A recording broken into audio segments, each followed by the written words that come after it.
Welcome to Tripura Info News Update. শিক্ষা দপ্তরে যেখানে প্রায় 20,000 পোস্ট খালি, আমাদের ডিওয়াইএফ এর ছেলে মেয়েরা, যদিও এটা ডিওয়াইএফ এর তাদের তৈরি করা পরিসংখ্যান না, যে গত কদিন আগে বাজেট সেশনে মন্ত্রীরা উত্তর দিয়েছেন বিধানসভাতে বিভিন্ন দপ্তরে। এমনি আমরা এই ম্যান পাওয়ার ডিপার্টমেন্টকে তার কাছে উত্তর চাইলে বলে উত্তর সংগ্রহাধীন, এরা উত্তর দেয় না। কিন্তু আমাদের এমএলএরা খুব বুদ্ধি করে একটা একটা দপ্তর করে শূন্য পদ কত চেয়েছে, এটা যোগ করে দেখা গেল 51,000-এর বেশি শূন্য পদ বেরিয়েছে।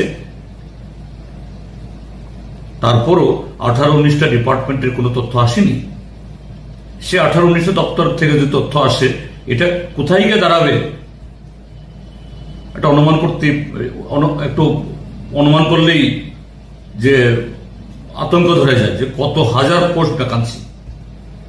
এক একটা দপ্তর তার মানে মঞ্জুরকৃত যে টোটাল পদ তার অর্ধেকের বেশি খালি। তো সেগুলো তো পূরণ হচ্ছে না। প্রায় 20,000 শিক্ষক শিক্ষিকার পোস্ট খালি, আজকে অফার বিল হয়েছে মতো 228টা। লজ্জা থাকা উচিত তাদের।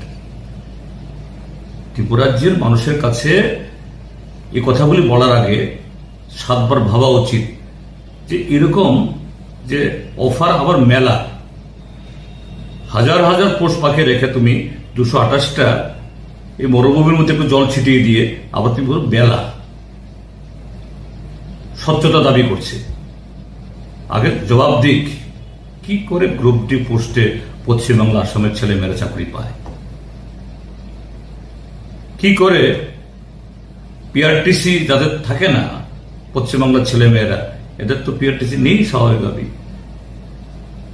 তার মানে এটা কি, এটা জাল পিআরটিসি। এবং কদিন আগে এই সামাজিক মাধ্যমে পত্রিকাতে বেরিয়েছে,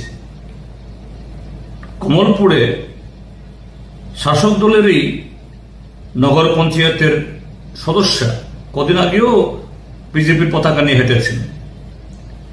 সে ভদ্রমহিলা কবে ইন্টারভিউ দিয়েছেন কেউ জানে না। তাকে জিজ্ঞেস করছেন যুবক যুবতীরা, তিনি কারা দপ্তর না কোন দপ্তরে যান পোশাক পরে, খাকি পোশাক পরে ডিউটি করছেন, যে বলছেন দিদি আপনি তো সেদিনও আপনি এই কি বলে নগর পঞ্চায়েতের সদস্য না পঞ্চায়েতে জানি, আপনি কবে ইন্টারভিউ দিয়েছেন বলতে পারছেন না, কবে ট্রেনিং দিয়েছেন বলতে পারছেন, ট্রেনিং দিচ্ছেন। তো এর জবাব দিক। কাজে যারা নিয়ম নীতি রিক্রুটমেন্ট রুলস এগুলাকে জলাঞ্জলি দিয়ে দিন দুপুরে সমস্ত জালিয়াতি করছে, এরা আঙুল তুলছেন যে বিগত সরকারের সময়ের যে পার্টির বেশি অফার বিলি করা হতো। কোথায় একটা এরকম উদাহরণ দিক, একটা ঘটনা বলো। এভাবে করে মিথ্যা দিয়ে সত্যকে ঢাকা যায় না। মিথ্যা দিয়ে ত্রিপুরাজ্যের বেকার যুবকরা আজকে ফুসছে। অর্ধলক্ষাধিক শূন্য পদ ফেলে রেখে আজকে সুশাসনের যারা বড়াই করছেন, আর এভাবে ছিটে ফুটা চাকরি দিয়ে মেলার নামে সেখানে সমস্ত এই অসত্য তথ্য দিয়ে বহাবা করাচ্ছেন, এগুলো দিয়ে যে বৈতরণী পার হওয়া যাবে না। Subscribe to Tripura Info and press the bell icon so that you never miss any latest updates and news on Tripura.